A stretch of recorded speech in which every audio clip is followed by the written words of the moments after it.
एक जंगल के पास दो भाई रहा करते थे।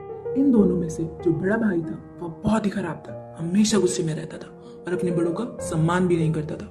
वहीं उसका छोटा भाई था, वह बहुत ही दयालु और सबसे अच्छे से व्यवहार करता था, अपने छोटों व बड़ों का ख्याल रखता था। एक दिन बड़ा भाई मोहन। सोहन सोहन, कहाँ हो तुम? सोहन। हाँ भैया, आता हूँ। मोहन। आज मैं जंगल जा रहा हूँ, वहाँ से कुछ लकड़ी लेकर बाजार बेचूंगा। सोहन। भाई आप लकड़ी के लिए पेड़ मत काटना, जो जंगल की लकड़ी नीचे गिरी हुई है वही लकड़ी लेना, ताकि पर्यावरण को कोई भी नुकसान ना हो। मोहन। चुपचाप रह, मुझे किसी की सलाह की जरूरत नहीं है। मोहन फिर जंगल में चला जाता है।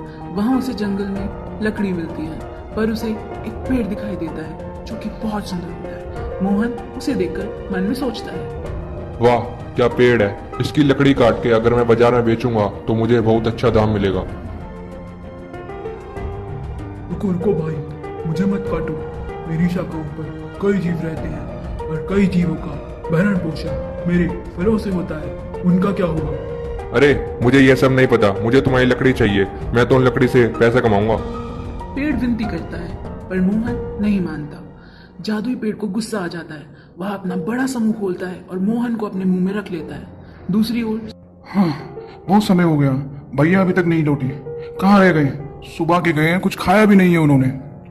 सोहन मन ही मन सोचता है और फिर जंगल में चला जाता है मोहन को ढूंढने।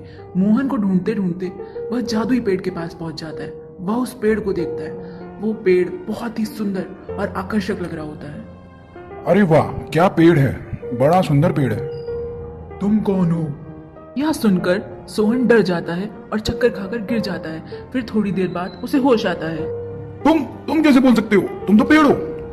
फिर पेड़ ने अपने बारे में और उसके भाई के बारे में बताया। हाँ, आप मेरे भाई को छोड़ दो, वो थोड़े गुस्से वाले हैं, उनकी तरफ से मैं माफी मांगता हूँ। मैं तुम्हारे भाई को छोड़ दूंगा, लेकिन तुम्हें मेरे 3 सवालों का जवाब देना होगा। ठीक है, आप पूछिए। मेरा पहला सवाल, इस संसार में सबसे तेज गति किसकी है? सोहन सोचकर बोलता है, मन। वो कैसे? मन एक ऐसी चीज है जो हवा से भी तेज होता है। ये यहाँ से वहां भटकता है और सबसे ज्यादा यही चंचल होता है। मेरा दूसरा सवाल, संसार में ऐसी कौन सी चीज है जिसको कोई चुरा नहीं सकता? ज्ञान। वो कैसे? संसार में ज्ञान ही एक ऐसी चीज है जिसे कोई नहीं चुरा सकता। ज्ञान ही एक ऐसी चीज है, चाहे व्यक्ति का अच्छा समय हो या बुरा समय हो, ज्ञान उसकी सदैव मदद करता है। सही जवाब। अब अगला सवाल, इस संसार में ऐसा क्या है जिससे इंसान जैसा चाहे वैसा बन सकता है? उसकी सोच, खुद पे आत्मविश्वास। वो कैसे? आपकी सोच और आपका आत्मविश्वास ही तय करता है कि आप क्या बनते हो। अगर आपका आत्मविश्वास और आपकी सोच ये कहते हैं कि आप कामयाब होंगे, तो आपको कामयाब होने से कोई नहीं रोक सकता। वाह, मैं तुमसे प्रसन्न हूँ। तुमने सभी सवालों के बिल्कुल सही जवाब दिए हैं। मैं तुम्हारे बड़ा भाई को छोड़ देता हूँ और साथ ही तुम्हें एक इनाम देता हूँ। पेड़ ने सोहन को इनाम में सोने के बीज दिए, जिसमें से सोने का वृक्ष उगेगा, और साथ ही उसके भाई को भी छोड़ दिया।